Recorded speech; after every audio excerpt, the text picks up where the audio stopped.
جیسے ہی ایف آئی اے نے چالان اس کیس کے حوالے سے جمع کروایا اور انہوں نے 28 گواہان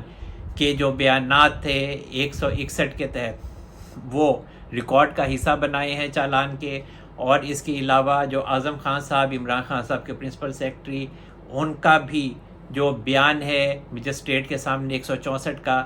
وہ بھی چالان کا حصہ بنایا گیا ہے۔ تو جب کل عمران خان صاحب کے حوالے سے سائفر کیس کی ابوالحسناء ذوالقرنین صاحب کی عدالت میں سماعت ہوئی تو انہوں نے یہی کہا ہے کہ عمران خان صاحب کے حوالے سے اور شاہ محمود قریشی صاحب کے حوالے سے بیانات جو ہیں گواہان کے، اس میں اتنا مواد موجود ہے کہ عمران خان صاحب کو اور شاہ محمود قریشی صاحب کو نوٹس جاری کیا جاتا ہے، اور 4 اکتوبر کو عمران خان صاحب کا چونکہ اب ٹرائل کا آغاز ہو چکا ہے، یا آپ کہہ لیں کہ 4 اکتوبر کو ہو جائے گا، تو عمران خان صاحب کو جو آفیشل سیکریٹ ایکٹ کی عدالت ہے اور شاہ محمود قریشی صاحب کو عدالت میں پیش کرنے کا ابوالحسناء ذوالقرنین صاحب نے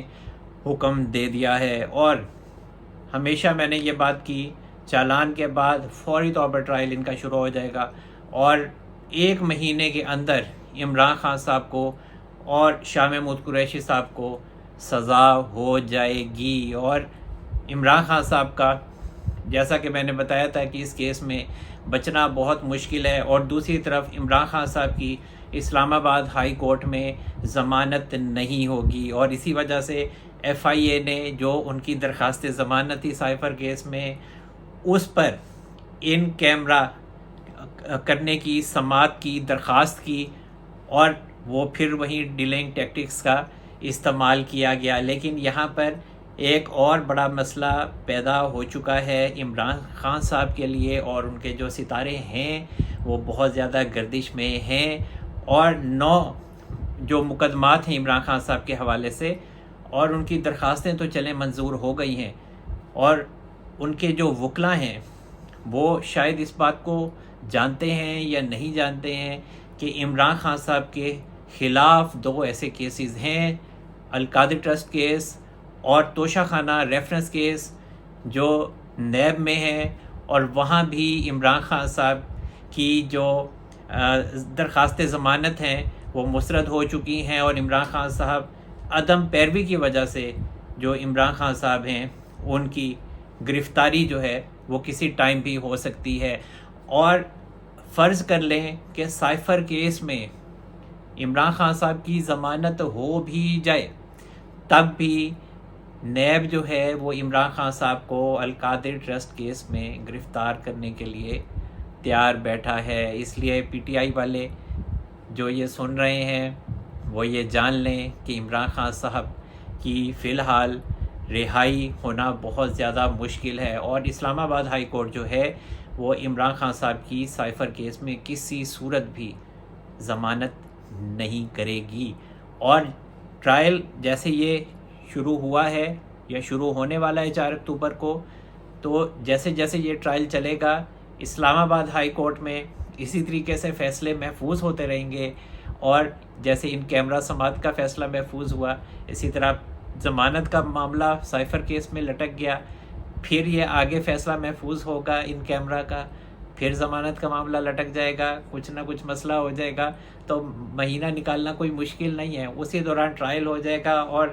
اسلام آباد ہائی کورٹ کے جو چیف جسٹس ہیں عامر فاروق صاحب، وہ پہلے ہی کہہ چکے ہیں کہ عمران خان صاحب جو ہیں وہ انڈر ٹرائل قیدی ہیں۔ تو جیسا کہ آپ کو میں نے پہلے ہی بتایا تھا کہ عمران خان صاحب کا جب ٹرائل شروع ہوگا تو عمران خان صاحب کی کسی بھی کورٹ میں ضمانت نہیں ہو سکے گی۔ اور اس کے علاوہ جو بشرا بی بی ہیں، انہوں نے اسلام آباد ہائی کورٹ میں ایک درخواست دائر کی ہے جس کی آج سماعت ہوگی، اور چیف جسٹس عامر فاروق صاحب کیس کی سماعت کریں گے، اور ان کا یہ کہنا ہے کہ ان کے جو ہسبینڈ ہیں ان کو اڈیالہ جیل میں سیکیورٹی کے شدید خطرات ہیں، اور ان کو گھر سے کھانا نہیں لانے کی اجازت، اور جو جیل انتظامیہ ہے وہی ان کے کھانے کا انتظام کرتی ہے، انہیں کوئی ایکسرسائز کی اجازت نہیں ہے، کوئی ایکسرسائز مشین نہیں ہے۔ تو اسی وجہ سے یہ تمام سہولیات جو ہیں یہ عمران خان صاحب کو دی جائیں۔ دوسرا ان کا یہ بھی درخواست میں موقف ہے کہ عمران خان صاحب کو کھانے میں زہر دیا جا سکتا ہے۔ وہی ایک پرانا گھسا پھٹا جو ایک بیانیہ ہے ان کا، لیکن اس پہ اب کوئی یقین نہیں کرتا۔ یہی اسی طریقے کے عجیب و غریب بیانیے بنا کے ہی تو عمران خان صاحب کی سیکیورٹی میں اضافہ کیا گیا، اور یہی تو وجہ ہے کہ اب انہیں باہر سے کھانا لانے کی بھی اجازت نہیں ہے۔ تو اس کی جو سماعت ہے وہ عامر فاروق صاحب کریں گے، اور جو بشرا بی بی کے وکیل ہیں وہ لطیف کھوسا صاحب ہیں۔ اور ایک اور اہم خبر پہ بھی بات کر لیتے ہیں کہ جو بلاول بھٹو زرداری صاحب ہیں انہوں نے ایک اہم بیان دیا ہے۔ ان کا کہنا ہے کہ اگر کسی نے کرپشن کی تو میں اس کا حساب لوں گا۔ اپنے جو بلدیاتی نمائندے تھے ان سے وہ بات کر رہے تھے، اور ان کا یہ کہنا تھا کہ جب آپ لوگ کرپشن کرتے ہیں تو عوام کا ہی نقصان ہوتا ہے، عوام پریشان ہوتی ہے۔ مزید ان کا یہ کہنا تھا کہ صرف پیپلز پارٹی ہے وہ الیکشن وقت پر مانگ رہی ہے، جبکہ دیگر جو سیاسی جماعتیں ہیں کوئی سردی کا بہانہ کر رہا ہے، کوئی حلقہ بندیوں کا بہانہ کر رہا ہے۔ تو ہم اپنا حق لینا جانتے ہیں، اور ہم اپنا حق لینے کے لیے سپریم کورٹ بھی جا سکتے ہیں۔ تو یہ بالکل ایسا ہی ہے جیسے گڈ کاپ بیڈ کاپ والی صورتحال ہے، اور یہ جو انہوں نے اسٹریٹجی غالباً سیکھی ہے وہ میاں نواز شریف صاحب اور میاں شہباز شریف صاحب سے سیکھی ہے کہ ایک بھائی کوئی اور بیانیہ رکھتے ہیں اور ایک بھائی جو ہیں وہ نرم بیانیہ رکھتے ہیں، اور ادھر بھی بلاول بھٹو صاحب نے سخت لائن کہیں کہیں لیتے ہیں، اور دوسری طرف جو زرداری صاحب ہیں وہ نرم لائن لیتے ہیں۔ لیکن ایک چیز آپ کو بتا دوں کہ پیپلز پارٹی کے حوالے سے جو ریاستی ادارے ہیں ان کے جو سربراہ ہیں ان کو سب سے بڑا اس سے شکوہ اس ٹائم یہی ہے کہ پیپلز پارٹی میں کرپشن بہت زیادہ ہے، اور جہاں کسی کو پکڑتے ہیں کھورا جو ہے وہ پیپلز پارٹی میں جا کے نکلتا ہے۔ تو اس وجہ سے بھی پیپلز پارٹی کچھ نہ کچھ مشکلات کا شکار ہے، اور جو پیپلز پارٹی کے جو اہم رہنما ہیں اور وزیر اعلیٰ سندھ رہے مراد علی شاہ صاحب، ان کے بھی قریبی ساتھی آج کل نیب کے ریڈار پر ہیں، اور کہا جاتا ہے کہ انہوں نے خاصی میگا کرپشنز کی ہوئی ہیں، اور جیسے آصف علی زرداری صاحب ہیں ان کو بھی نیب نے بلایا ہوا ہے۔ تو نیب میں آصف علی زرداری صاحب کو بلا بھی لیا جائے تو فی الحال ابھی کوئی آصف علی زرداری صاحب کے حوالے سے کوئی نیا چاند نہیں چڑھے گا، اور حالات جو ہیں وہ نارمل رہیں گے، اور پیپلز پارٹی اور نون لیگ کے حالات جو ہیں وہ خراب نہیں ہوں گے۔ ایک اور خبر میں آپ کو یہاں پر دے دوں کہ میاں نواز شریف صاحب جو ہیں وہ 21 اکتوبر کو جب پاکستان آئیں گے تو وہ حفاظتی ضمانت میں نے بتایا تھا کہ وہ دائر کریں گے لاہور ہائی کورٹ میں۔ ان کو درخواست جو ضمانت ہے وہ مل جائے گی 4 سے 6 دن کی۔ جلسہ کریں گے وہ لاہور میں مینار پاکستان پہ، اس کے بعد وہ اسلام آباد آئیں گے، اور یہاں پہ پھر ان کو ضمانت مل جائے گی، وہ یہاں پر سرنڈر کر دیں گے۔ تو اس کے بعد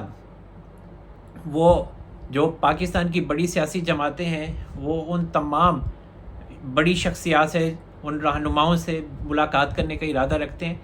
اور جو بلاول بھٹو زرداری ہیں ان کا بھی لاہور آنے کا پلان ہے اور پروگرام بنایا جا رہا ہے۔ تو آئندہ آنے والے دنوں میں میاں نواز شریف صاحب جو بڑی سیاسی جماعتیں ہیں ان کے سربراہان سے ایک بڑی اہم ملاقات کرنے جا رہے ہیں، اور اس کے علاوہ ایک بڑا اہم فیصلہ کیا گیا ہے army chief general Asim Munir صاحب کی طرف سے، اور انہوں نے ایک 2 ٹوک فیصلہ کیا ہے، اور ان کا کہنا ہے کہ اب کوئی بھی بارڈر پہ سمگلنگ کرتا ہوا پایا گیا تو اس کا پکڑ کے کورٹ مارشل کر دیا جائے گا۔ اور آپ کو پتہ ہے کہ ان کا اشارہ کس کی طرف ہے، اور میں نے ہمیشہ آپ کو یہ بات کی ہے کہ جب سے army chief general Asim Munir صاحب آئے ہیں انہوں نے سب سے پہلے احتساب جو ہے وہ اپنے گھر سے شروع کیا ہے، اور اس کے بعد پھر جو سول لوگ ہیں، جو سویلین اداروں کے افسران ہیں، ان کے خلاف کارروائی کی گئی ہے، اور وہ نیب نے کی ہے۔ تو اس کے علاوہ جو حوالہ ہنڈی کے کاروبار سے منسلک لوگ ہیں، اس کے علاوہ چینی سمگلنگ میں جو ملوث ہیں، ان کے خلاف بھی میگا جو کارروائی ہے وہ کی جا رہی ہے، اور ایف آئی اے جو ہے وہ ڈالر کی سمگلنگ، ڈالر کی سٹوریج پر بھی ہاتھ اس نے ڈالا ہے، اور ڈالر جو ہے وہ اس ٹائم 286 پر آ گیا ہے. اور ایک چیز آپ کو بتاؤں کہ مارکیٹ میں ڈالر جو ہے وہ کوئی 283 روپے پر بھی نہیں خرید رہا. اور ایف آئی اے کا یہ ٹارگٹ ہے، army chief general Asim Munir صاحب کا یہ ٹارگٹ ہے کہ یہ جو ڈالر ہے یہ 250 سے نیچے آنا چاہیے. اور ایف آئی اے نے اس بات کی یقین دہانی بھی کروائی ہے اور اسے یہ یقین ہے کہ وہ انشاءاللہ اس ڈالر کو 250 سے نیچے لے کر آئیں گے. تو حالات ایسے لگ رہے ہیں اور روپے کی جو قدر ہے وہ بھی الحمدللہ بہتری کی طرف گامزن ہے. اور اس کے علاوہ ایک اور اہم خبر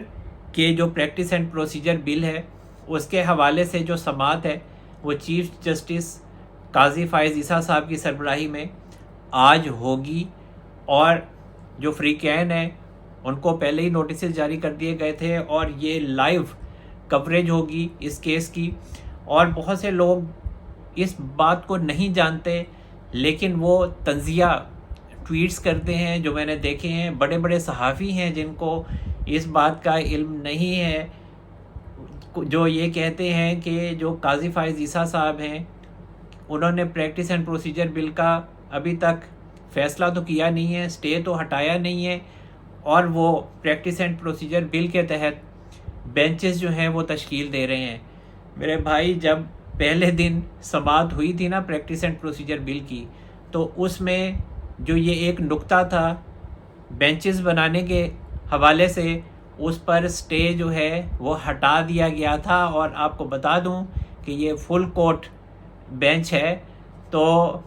ان تمام لوگوں کے لیے، ان تمام حضرات کے لیے یہ انفارمیشن ہے جو ان پر تنزیہ ٹویٹ کرتے ہیں. تو اسی وجہ سے جو چیف جسٹس قاضی فائز عیسیٰ صاحب ہیں اور جو جسٹس طارق مسعود صاحب ہیں اور جسٹس اعجاز الاحسن صاحب ہیں، ان جو وہ 3 رکنی کمیٹی ہے وہ اب فیصلہ کرتی ہے کہ کس کیس کے اوپر کون سا بینچ بننا ہے. اب اگر جسٹس اعجاز الاحسن صاحب بینچ کا حصہ نہیں بھی بنتے، اگر وہ کمیٹی کا حصہ نہیں بنتے، تو پھر چیف جسٹس قاضی فائز عیسیٰ صاحب اور جو جسٹس طارق مسعود صاحب ہیں وہ یہ کہہ سکتے ہیں کہ ہم اکثریت میں ہیں، اور ڈیفینیٹلی وہ اکثریت میں ہیں. بندیاز صاحب والا جو وقت تھا وہ گزر چکا ہے. جسٹس اعجاز الاحسن صاحب کو وہ وقت یاد آتا ہوگا. لیکن آنے والے دنوں میں عمران خان صاحب کو 14 سال یا اس سے کم کی سزا یقینی طور پر ہو جائے گی، جو سائفر کیس ہے ان کا. تو جناب اب تک کے لیے اتنا ہی. اللہ تعالی ہم سب پر اپنا رحم و کرم فرمائے. منصور احمد قریشی کو اجازت دیجیے. اپنا بہت سارا خیال رکھیے گا. اللہ حافظ.